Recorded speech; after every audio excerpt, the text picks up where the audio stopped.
Olá, tudo bem? Estamos começando mais um programa Improváveis. Estamos recebendo hoje a apóstola Vilma Santana do Ministério Macpan. Hoje ela vai estar lançando o seu bloco aqui no programa Improváveis. Um novo trimestre e muitas novidades o programa Improváveis está trazendo para você. Apóstola, seja bem-vinda. Obrigada. A nossa família improvável, eu sempre falo, improvável, mas somos escolhidos do Senhor. Verdade. Como a senhora está se sentindo aí na televisão agora, né? Vai fazer parte da nossa família. Conta pra gente como é que está o coração, as emoções, a expectativa. O coração está tranquilo, né? Porém é apreensivo, mas como somos de desafio, estamos aqui. Está preparada? Não. Então, bem-vindo ao clube, Ok. Apóstola. Cada programa que a gente grava, sempre o cinegrafista, o diretor, que é o meu marido, pergunta: tá tudo certo? Tá preparado? Eu, não, porque a cada programa é um novo desafio, Deus Sim. sempre nos surpreende. Mas fala um pouco, Apóstola, da sua vida, da sua história. Eu já recebi aqui uma ovelhinha sua, né? A nossa pastora de cura na alma, Eliane Vaz. E ela me chamou muita atenção quando ela falou: eu vim de um lugar chamado rejeição. E me conta, qual foi o lugar, de onde Deus te tirou, apóstola? O lugar de onde Deus me tirou chama-se também, né? Rejeição. O Senhor me tirou de um lugar de ira, de um lugar de medo, de um lugar de impossibilidade. De um lugar improvável. Improvável, né? Foi esse lugar que o nosso Deus Pai me tirou. E hoje, né, nós estamos aqui para contar um pouquinho daquilo que Deus fez na nossa vida. Onde a senhora nasceu, apóstola? Então, eu nasci em Campina Grande, na Paraíba. Sou paraibana. Da terrinha, meu da Deus. terrinha. Embora ninguém diga, né? Porque eu vim de Campina Grande para o Rio de Janeiro muito pequena. E ao chegar aqui, né, junto com a minha família, aos 7 anos de idade, passamos a viver a nossa vida aqui. Minha mãe, meu pai, né, construíram a sua vida aqui no Rio de Janeiro. E nós crescemos, né, num ambiente familiar que, embora tendo pai e mãe, mas um ambiente familiar muito desafiador. A senhora foi criada no Evangelho? A senhora conheceu Jesus de berço ou não? Não. A minha família era uma família católica, muito católica. Porém, a minha mãe, ela conheceu uma amiga que conduziu, né, a sua vida até o Evangelho. E a partir disso nós fomos criados, né, frequentando a igreja. Entendi. Entende? Então minha mãe se decidiu a Jesus através dessa amiga que ela tinha e ela nos conduziu da forma dela, né? Sim, ela claro. passou a nos conduzir para esse reino, né, o reino de Deus. E hoje nós fazemos parte, né, daquilo que Deus tem gerado, né? A senhora aceitou Jesus com quantos anos, assim, de verdade? Onde a senhora veio à sua consciência que precisava ter a sua experiência com Cristo? Então, eu me decidi aos 14 anos de idade. Quando eu tive consciência de quem era Jesus na minha vida e quando eu tive consciência do que Deus poderia fazer na minha vida, naquele momento eu tomei uma decisão. E eu me lembro muito bem que, embora, né, tenha sido ensinada frequentando a igreja evangélica, mas eu enfrentei alguns desafios quando eu tomei essa decisão. Então, aos 14 anos, eu me decidi a Jesus, né? Fui membro ali de uma igreja batista, primeira igreja batista em Jardim Metrópolis. E ali eu fui trabalhar dentro de uma congregação no DIC, pastor Milton Ferreira, né? Hoje ele já não está conosco, está no Senhor. E eu me desenvolvi dentro de uma igreja de comunidade. E foi aí que começou o seu ministério? Desde nova a senhora já percebeu o seu chamado? A senhora já, desde essa época, a senhora já tinha uma perspectiva de um ministério, de ser pastora, apóstola, né? Por falar nisso, existe estágios, por exemplo, eu sei que, por exemplo, na Assembleia de Deus você é diácono, presbítero, Uhum. aí depois virar pastor. Existe também esse caminho para se tornar um apóstolo ou não? Olha, varia muito, né, de denominação para denominação. Porém, a gente crê naquilo que a palavra de Deus diz lá em Efésios 4:11, quando o Senhor estabelece o governo da igreja, né? Então, nós vamos ver lá o apostolado, nós vamos ver o pastor, o profeta, o evangelista, o mestre. Então, nós cremos nisso, cremos que existam pessoas que são chamadas especificamente, né? Ou seja, específica para cada área.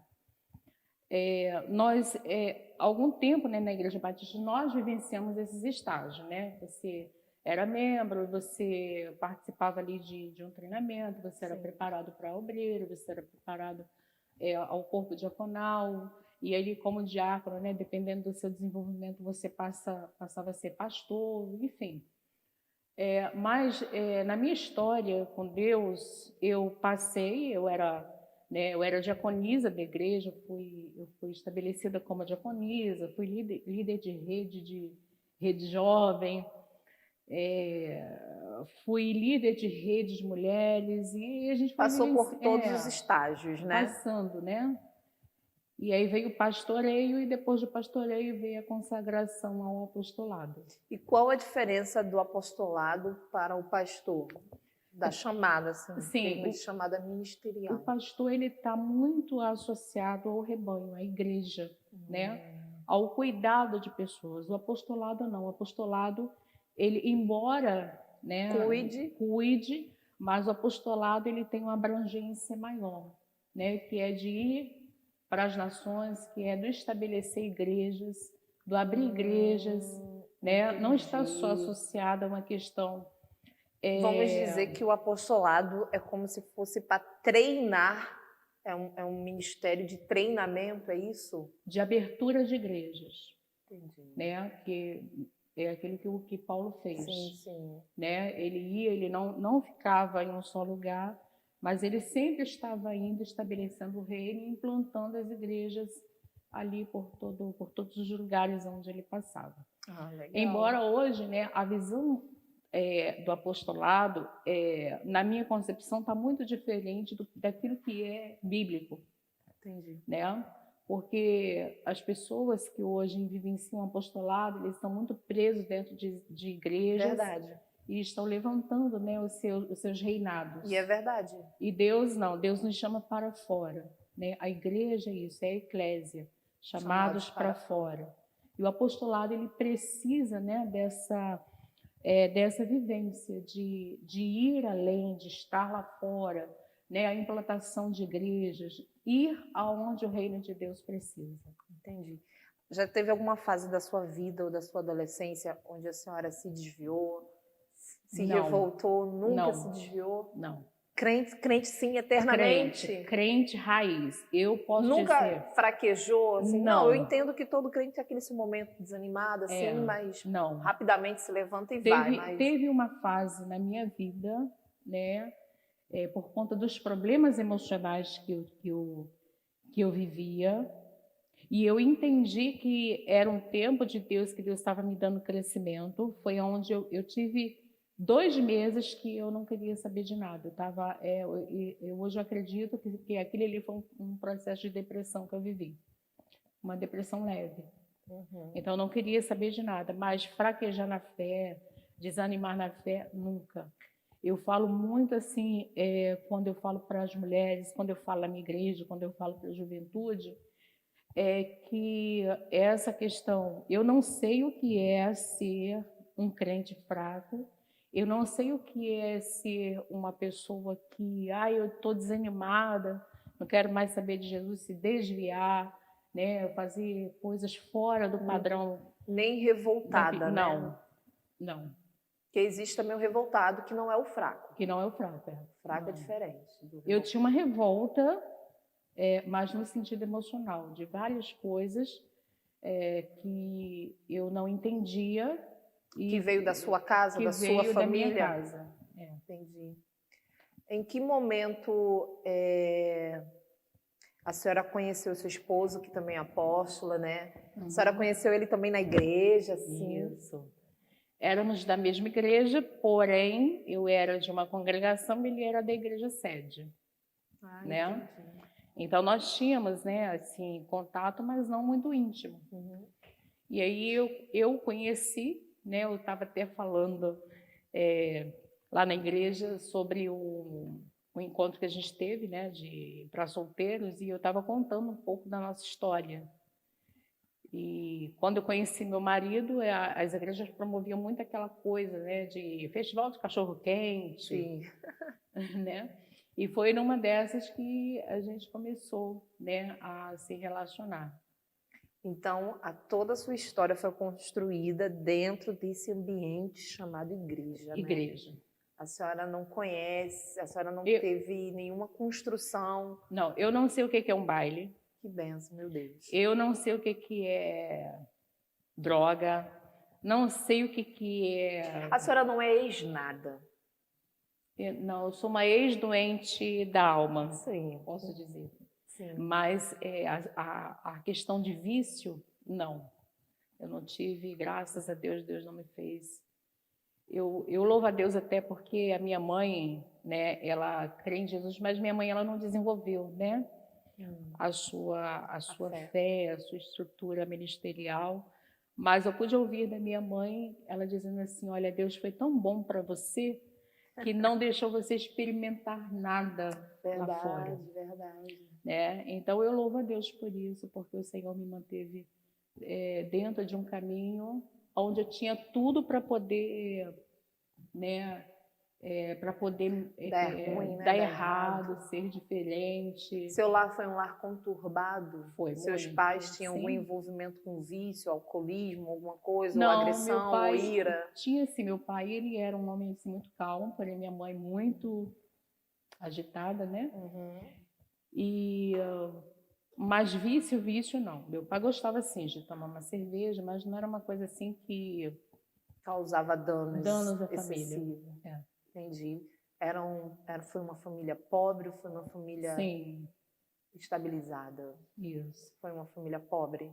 Pobre. A senhora estudou em colégio público? Estudei em colégio público. Largou a escola alguma vez? Não. Que maravilha. Não, sim. Assim, não, acho que foi mais porque aos 12 anos de idade eu precisei trabalhar fora e aí eu fiquei um tempo sem estudar. Muito bom. Estou gostando muito de conhecer a sua história, apóstola. bom. Ela vai estar lançando o quadro dela hoje. Primeiro quadro aqui no programa Improváveis, que se chama Restauração Familiar. Não saia daí, nós vamos assistir um clipe e voltamos daqui a pouco conhecendo mais a vida da nossa apóstola.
Passando aqui, onde ele passa, algo acontece, a morte dá lugar à ressurreição. O cego vê, o surdo ouve, o coxo salta de poder e unção. Tirai a pedra, toma a tua cama e crê somente. Tome posição, o anjo vai à tua frente. Hoje é seu dia de ser restaurado. Seja curado, receba o teu milagre.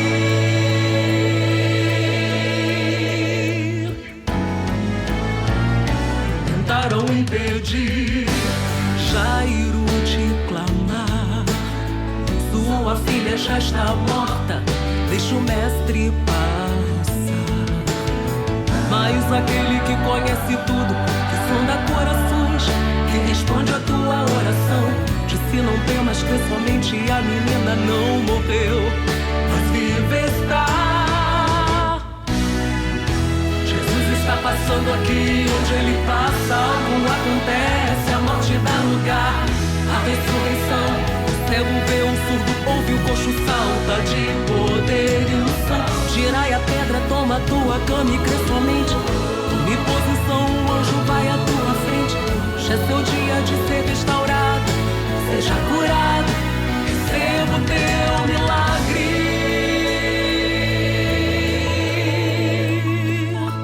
Receba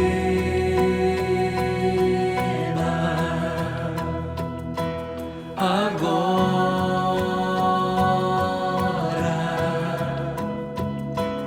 a cura.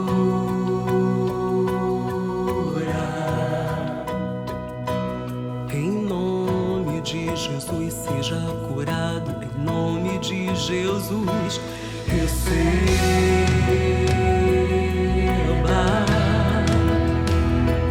agora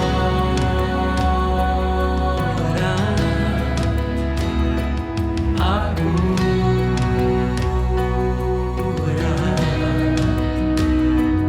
Em nome de Jesus, seja curado. Em nome de Jesus. Jesus está passando aqui, onde ele passa algo acontece, a morte dá lugar à ressurreição. O cego vê, o surdo ouve, o coxo salta de poder e unção. Tirai a pedra, toma a tua cama e crê somente. Tome posição, o anjo vai à tua frente. Hoje é seu dia de ser restaurado. Seja curado, receba o teu milagre.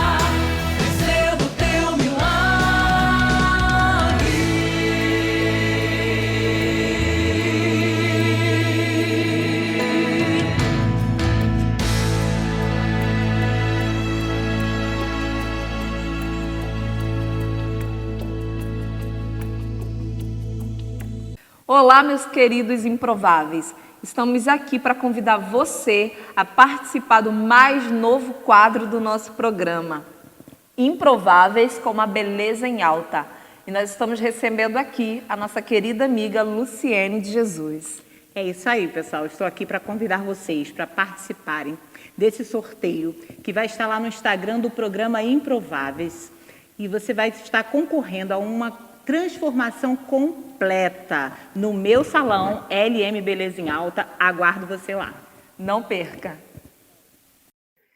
Eu quero agradecer ao nosso querido parceiro, presbítero Eliezer Estofados, que nos patrocinou com essas lindas poltronas.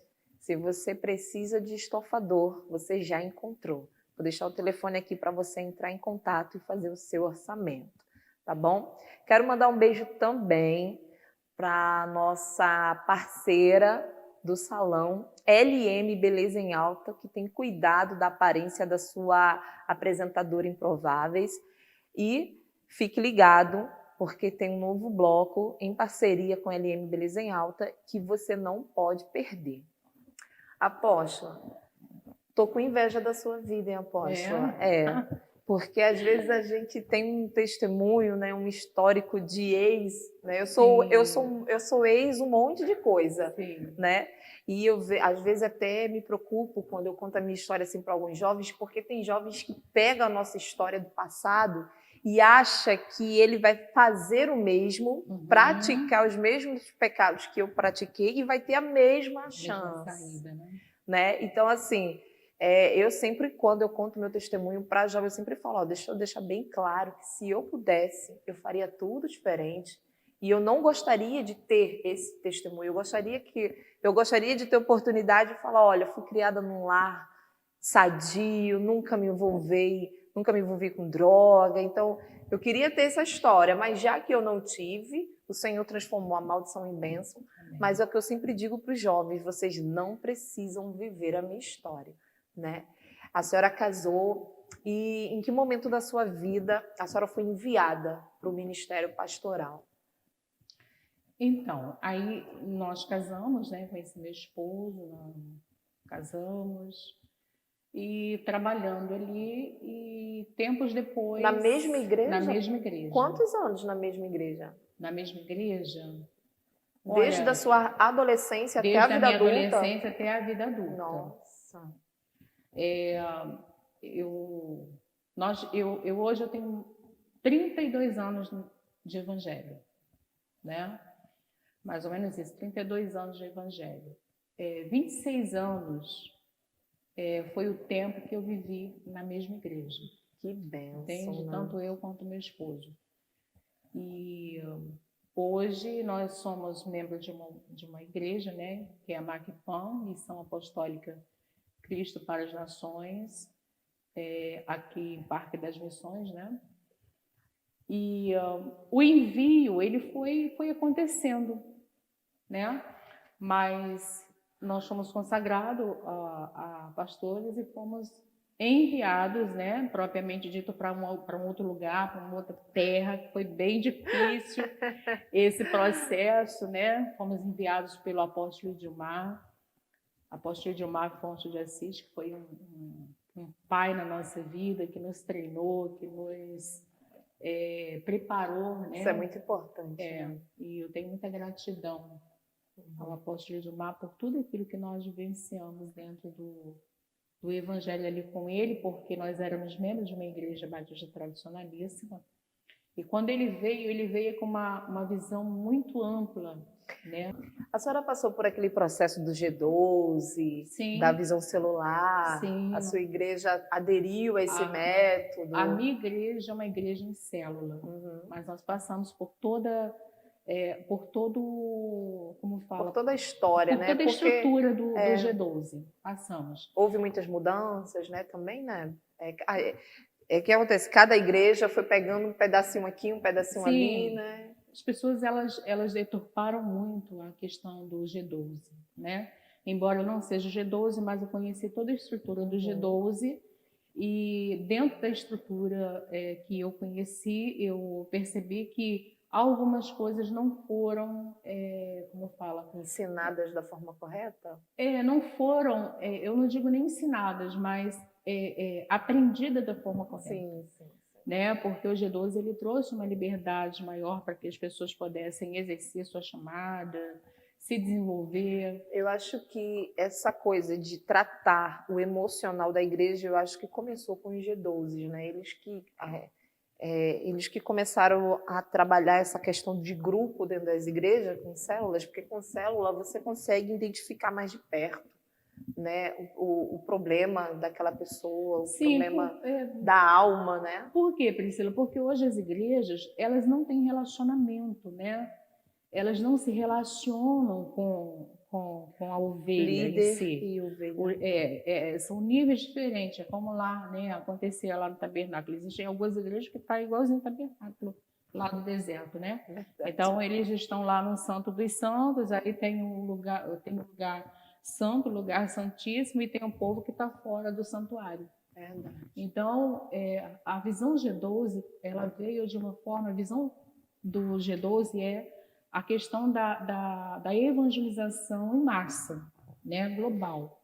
Então, através das células, você tem um relacionamento maior com as pessoas, de conhecer a pessoa, de ter um relacionamento maior com as pessoas, né? E tendo um relacionamento, você conhece a necessidade.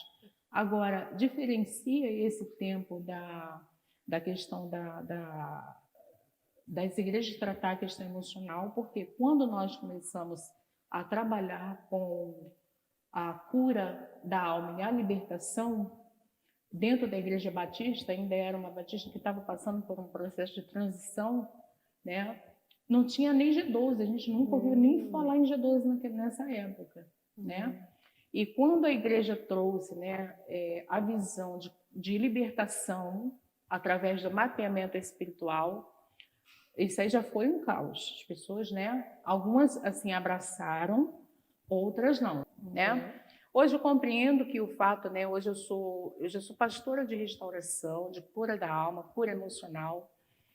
E hoje eu tenho a visão de que quando aconteceu aquela disseminação de que cura inteira era coisa do diabo, que era um negócio de regressão, essas coisas. Eu peguei um pouco dessa fase, né, na minha adolescência. Por quê? Porque o desconhecido assusta. Quando essa coisa do G12 chegou na minha localidade, onde eu morava no Recife, eu fazia parte de uma batista tradicional, muito tradicional. Só que eu tinha vindo da Assembleia, eu fui para a Batista tradicional. Lá eu aprendi muito da Bíblia, lá eu aprendi muito sobre a Bíblia. Então, eu dava meus pulos nas reuniões pentecostais, né? Sempre tem os rebeldezinhos da Batista tradicional que vai buscar, né, o Pentecoste. Aí veio a visão celular com G12, gente, a gente chamava de seita. Eu era adolescente, né? Então eu repetia, eu era papagaio, né? Eu repetia aquilo que eu ouvia, né? Ele falou, não, mas é uma seita. Eles dormem e eles vão para um retiro e lá eles fazem lavagem cerebral. Eu me lembro exatamente. Me desviei, 4 anos fora, me sujando. Adivinha quem Deus usou para limpar minha alma? A visão celular. Sim. O G12. Quando eu voltei para Jesus, já foi numa igreja, justamente a igreja que estava implantando o G12 na minha localidade. Que há 5 anos atrás eu estava metendo malho, foi lá que eu me converti. Exatamente. Foi lá que eu fui para o encontro com Deus, foi lá que eu comecei a passar todos os processos de cura e de libertação, né? Então, é verdade. O desconhecido assusta. Assusta. E tem uma outra, mexer naquilo que já está quieto há muito tempo é que causa mais esse desespero, né? Porque é o que a terapia sistêmica vai dizer assim, tudo que você rejeita, você atrai. Nossa. Tudo aquilo que você rejeita, volta para você. Gente. Né? Então, nessa questão, nesse ponto que você falou, mexer com a estrutura emocional de uma pessoa não pode ser de qualquer maneira. Não pode ser qualquer um.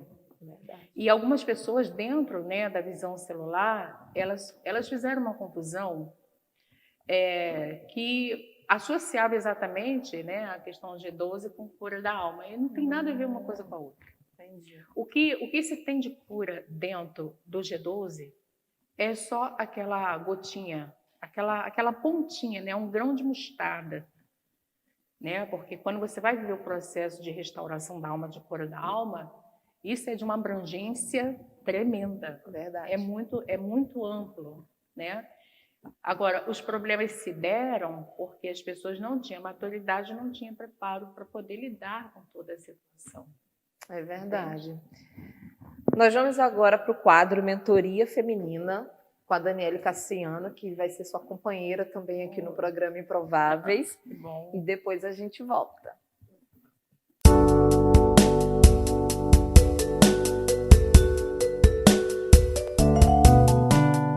Olá, sou Daniele Cassiano, estou aqui com você em mais um quadro de mentoria feminina e esse mês eu queria conversar com você sobre a questão da inclusão. Queria falar um pouco sobre como nós tratamos desse assunto com os nossos filhos. Quando nós encontramos um adulto, né, preconceituoso, um adulto que não entende a empatia, Será que ele foi ensinado quando criança? Será que ele foi admoestado quando ele praticava algum tipo de bullying com algum coleguinha, algum comentário desrespeitoso? Nós precisamos incluir as crianças nessa cultura, né? Nessa cultura de inserção, colocar neles valores. E aqui eu queria ler para a gente a palavra de Deus que está em Lucas capítulo 18, versículo 15. 18, 15. Diz assim: E traziam-lhe também meninos para que ele os tocasse. Mas os discípulos, vendo isso, repreendiam-nos. Mas Jesus, chamando para si os meninos, disse: Deixai vir a mim os meninos, e não os impeçais, porque dos tais é o reino de Deus. Aqui nós vemos Jesus nos dando informações importantes, né, na nossa criação de filhos. Nós vemos aqui Jesus nos dando um toque de liderança importante dentro do nosso lar.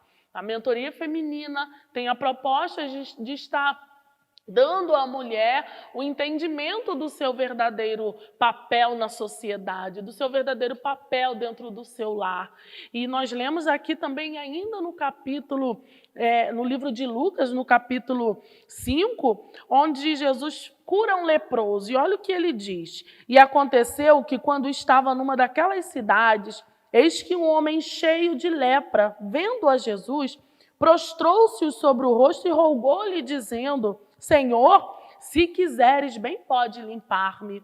E ele, estendendo a mão, tocou-lhe, dizendo: Quero ser limpo. E logo a lepra desapareceu dele.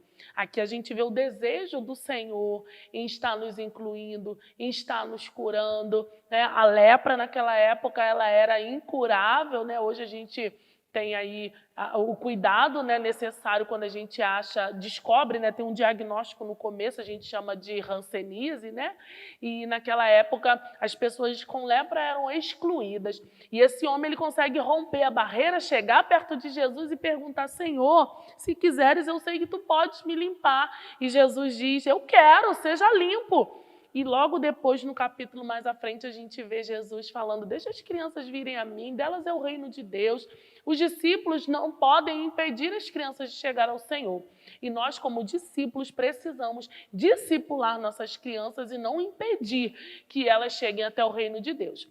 E eu trouxe esse cenário aqui, eu gosto muito dessa passagem também sobre o paralítico, né, que desce pelo telhado, onde os seus amigos o levam ali para ser curado pelo Senhor. A criança, eu já falei aqui, falei sobre isso, que a criança trabalha muito com o lúdico, né? Ela entende brincando, e eu tenho aqui esse livro, eu uso muito ele em casa, com a minha filha quando era pequena, e com a Débora agora, que é pequena, onde eles conseguem imaginar, né, tudo, coloca ali na cabecinha e vai guardando, né, a palavra do Senhor. Aqui a gente vê também um outro contexto bíblico de ajuda, onde está aqui o estrangeiro que ajuda, né, que é o samaritano, o bom samaritano, e a gente vai colocando, incutindo nas crianças a intenção de empatia, a fé, né? Então, que você possa guardar essa dica aqui de lúdico para os seus filhos. Aqui é uma Bíblia, né, infantil, onde a gente consegue ter as historinhas bíblicas bem lúdica para a criança. E eu trouxe aqui para você essa boneca. Ela é da Débora, né, da minha filha. Tudo que eu trago aqui é de casa, meu utensílio diário de casa. Essa boneca, a gente tem um cachorrinho lá em casa que não é fácil. Um dia eu vou estar falando com vocês também sobre essa questão dos animais. A gente tem um animalzinho de estimação, a importância, né, para criança e para a família. E nossa Larinha, acabou comendo as mãozinhas da boneca. A cachorra comeu as mãozinhas da boneca, comeu uma mãozinha dessa aqui também, você pode estar vendo. E comeu uma mãozinha também aqui desse Ken. E quando isso aconteceu, o primeiro impacto, né, qual é? Vamos jogar fora, né? A gente joga fora. Mas eu queria que você entendesse que não se descarta as pessoas. Jesus não descartou ninguém, nós precisamos ensinar isso aos nossos filhos, e a gente ensina brincando. Isso aconteceu tem mais de um ano e as bonecas permanecem com a gente, né? Essa aqui, ela pintou o rosto da boneca todo e o álcool não tirou mais.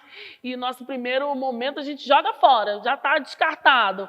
Mas não, a gente precisa entender que a gente precisa colocar os nossos filhos nessa cultura de inclusão. Esse bonequinho aqui, ela ganhou, né? Ele é da ACD, né? Ele é deficiente físico e a gente precisa ter dentro do nosso lar esse olhar, já no lúdico com as crianças, de que Jesus não descarta ninguém, nós não podemos fazer isso também. Até o próximo.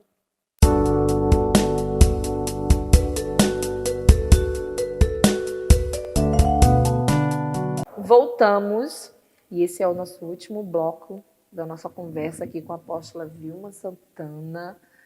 Apóstola, agora fala um pouco desse novo projeto aí, que é o bloco no programa Improváveis, Restauração Familiar. O que a senhora, qual a sua expectativa em Deus em relação a esse bloco, ajudar as famílias? O que a senhora vai estar abordando nos seus blocos? Conta aí pra gente. Esse bloco, né, eu estava orando e falei, Senhor, é tão desafiador você falar de restauração familiar quando o sistema do mundo está dizendo o contrário. É verdade. Né? E eu aprendi que a restauração familiar, ela começa com alguém. Precisa haver alguém que esteja disposto a vivenciar um processo de cura e de libertação para que a casa se estabeleça. Então, a minha proposta, né, durante esse tempo que vamos estar nesse bloco, é falar um pouco da restauração da alma, falar um pouco do quanto a restauração da alma pode influenciar na restauração familiar. Os problemas da sociedade têm se dado porque as pessoas não se conhecem. Não é conhecer o outro, mas é se autoconhecer. Então, quando você se autoconhece, você se autoanalisa, você vai ver um pouco de você ou tudo de você no outro.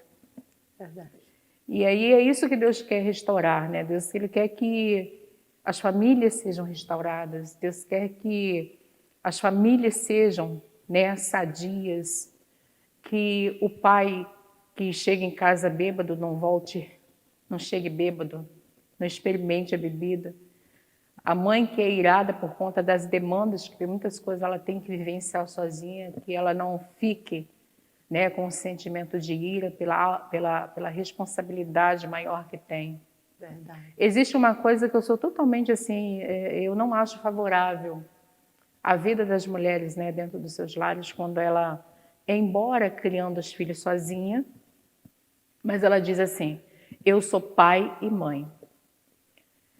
O lugar do pai nunca vai ser substituído. Nunca. Por mais, né, por mais esforço que essa mãe, que essa mulher venha fazer, nunca vai substituir. E a família, ela tem sido atingida, ela está doente porque falta paternidade. Com certeza. Falta pais posicionados no papel que Deus estabeleceu para eles e para a sua casa. Faltam homens, né, que se levantem com um sacerdócio de Deus para as famílias. Faltam mulheres que vivam, né, de acordo com aquilo que a própria palavra de Deus diz. Falta a harmonia, né, dos filhos. Falta toda a estrutura familiar que Deus estabeleceu. E nós defendemos a família, né? Porque a família, ela é uma instituição divina e é uma instituição espiritual. Então, se a gente for ver que a família, se a gente pensar que a família é só uma instituição humana, nós vamos nos perder. Mas quando você traz essa visão de que a família, ela é uma instituição espiritual e que Deus sonhou com esta família, que Deus tem um modelo de família, nós vamos estar no caminho certo. Então, a proposta do bloco é mostrar, né, alguns pontos de restauração para as famílias, fazer com que as pessoas que nos ouvem, né, aqui dentro do programa Improvável, possam pensar de como que está a sua casa, como que está a sua família, o que ela pode fazer para mudar e oferecer também, né, Priscila, ajuda, né, nesse sentido, né, com as ferramentas que temos, né, dentro dos cursos de restauração, dentro também, né, propriamente da terapia, né, porque eu também sou terapeuta. Então, eu não sei, vamos ver o que Deus vai mover nesse Vai tempo. fazer muita coisa boa, nossas famílias pedem socorro. Né? Eu sempre abordo aqui o tema paternidade, porque eu sou fruto da restauração da paternidade de Deus na minha vida. Sim. Eu só estou aqui porque quando eu conheci a paternidade de Deus, eu consegui largar o cântaro, eu consegui me libertar da codependência, Sim. eu consegui parar de esperar amor de quem nunca recebeu amor. Então, né, então, através da restauração da paternidade de Deus em nós, a gente quebra várias cadeias. Sim. Né? Daqui a pouco você vai poder assistir ao bloco Restauração Familiar com a apóstola Vilma Santana. A senhora quer deixar beijos, abraços, suas ovelhinhas com certeza devem estar ali assistindo, né? Eu quero deixar um beijo, né, para a minha igreja, Macpã, para todas as ovelhas, para as minhas intercessoras que estão intercedendo nesse minuto, né, de nós estarmos aqui, pela vida do meu esposo, né, mandar um beijo para ele, Sérgio Santana, o meu esposo, né, é a minha cobertura. Amém. Meu filho Lucas, minha nora, Ana Beatriz, a minha filha que está me acompanhando, né? Que tem como nome, por nome, Priscila. Priscila. Né? Deve ser uma bênção, né? Deve ser, não é uma bênção, eu já conheci ela. Com certeza. Toda Priscila é uma bênção. Ela que me auxilia em tudo que a gente vai fazendo, né? E é isso, eu deixo um beijo, né, grande para a igreja, e que é a nossa rede de apoio. Eu quero deixar aqui também um beijo, um abraço para toda a equipe do Rever, que é a minha cobertura na área da restauração. O pastor Dinal, a pastora Patrícia, a pastora Alessandra, que são os nossos líderes, e é isso. Não saia daí, Improváveis. Daqui a pouco nós estamos de volta e daqui a pouco você vai assistir ao bloco Restauração Familiar com a apóstola Vilma Santana. Obrigada, apóstola. Ok, eu que agradeço.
Estamos chegando ao fim de mais um programa Improváveis e eu quero agradecer a você.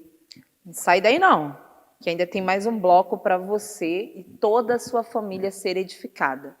Eu quero agradecer à loja Marisol Fashion, que patrocinou o look de hoje dessa apresentadora improvável, mas não esqueça, eu sou improvável da Baixada Fluminense, mas Deus me escolheu, assim como te escolheu também. Você não precisa ser ex-nada para Deus te usar. Você não precisa ter um testemunho triste para Deus ser glorificado na sua vida. Até o próximo programa. Fique agora com o quadro Restauração Familiar com a apóstola Vilma Santana.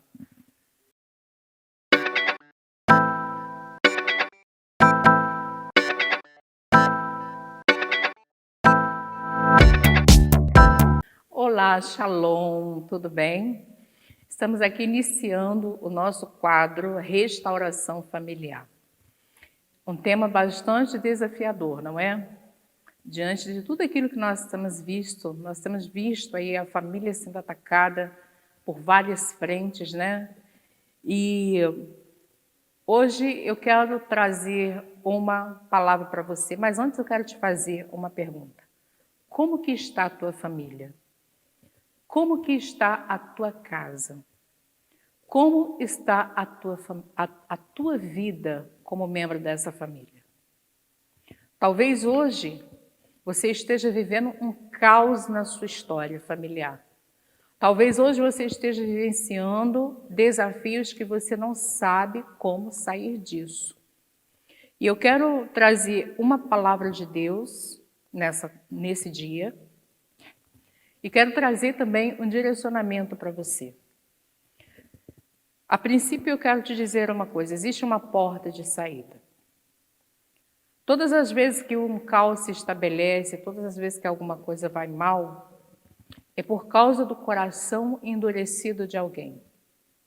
Talvez aquilo que você esteja vivenciando hoje, ou talvez seja alguém que você conheça que esteja vivendo um caos, seja exatamente por falta de quebrantamento, né, no seu coração. E Deus, Ele nos convida a se voltar para Ele, porque todas as vezes que um caos se estabelece é exatamente porque as pessoas deixaram de olhar para a direção certa. A palavra de Deus em Malaquias 4:6 vai dizer assim: Ele converterá o coração dos pais aos filhos e o coração dos filhos aos pais. Diante dessa palavra, nós vamos perceber que falta relacionamento. Todo caos dentro de uma casa acontece pela falta de relacionamento, pela falta de comunhão, pela falta de intimidade. Quando Deus cria Adão lá no Jardim do Éden e forma Eva da sua costela, Deus queria, na verdade, que este casal tivesse intimidade. A intimidade de conhecer uma ou outra, a intimidade que os levassem a viver uma vida de harmonia. Porém, quando essa primeira família lá no Éden é atacada pela serpente, o caos se estabelece. A harmonia desaparece, tudo fica difícil, tudo fica complicado.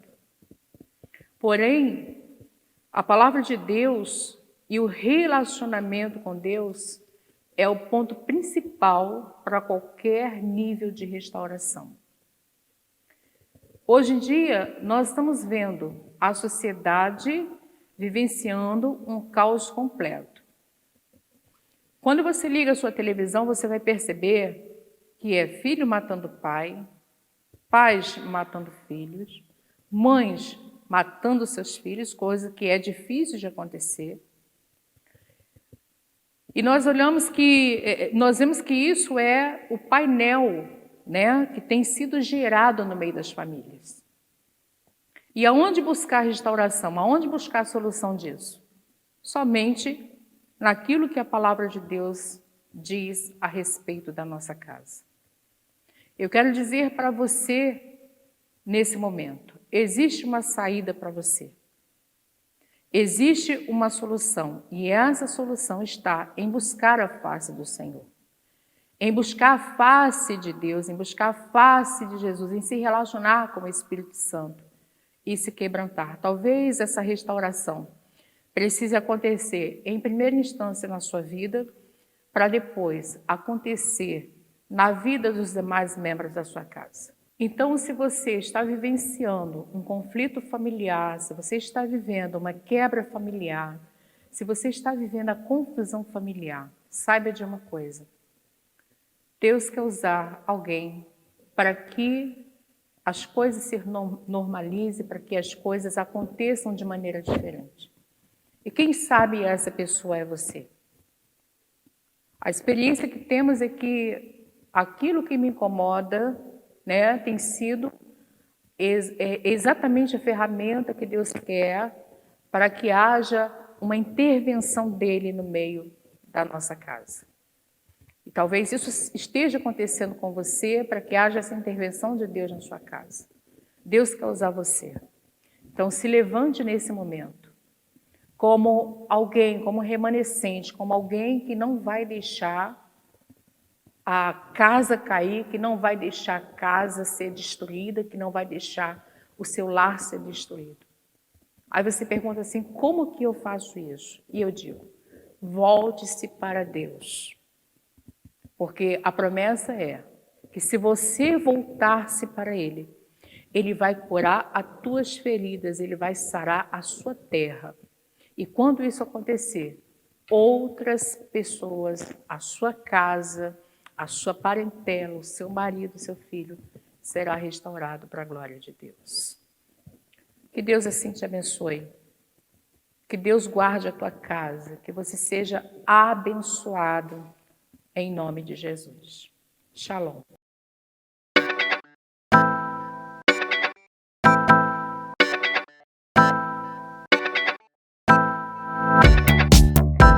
Eu tenho um Deus que não vai deixar essa luta me matar, o desespero me tomar. Por mais pressão que seja a situação, o controle ainda está na palma de tuas mãos. Eu tenho um Deus que não vai deixar essa luta me matar, o desespero me tomar. Por mais pressão que seja a situação, o controle ainda está na palma de tuas mãos. O choro dura uma noite, mas a alegria, ela vem pela manhã. Eu creio, eu creio. O choro dura uma noite, mas a alegria, ela vem pela manhã. Eu creio, eu creio. Ainda que a figueira não floresça, que não haja fruto na vide e o produto do oliveira minta, todavia eu me alegrarei, todavia eu me alegrarei, todavia eu me alegrarei.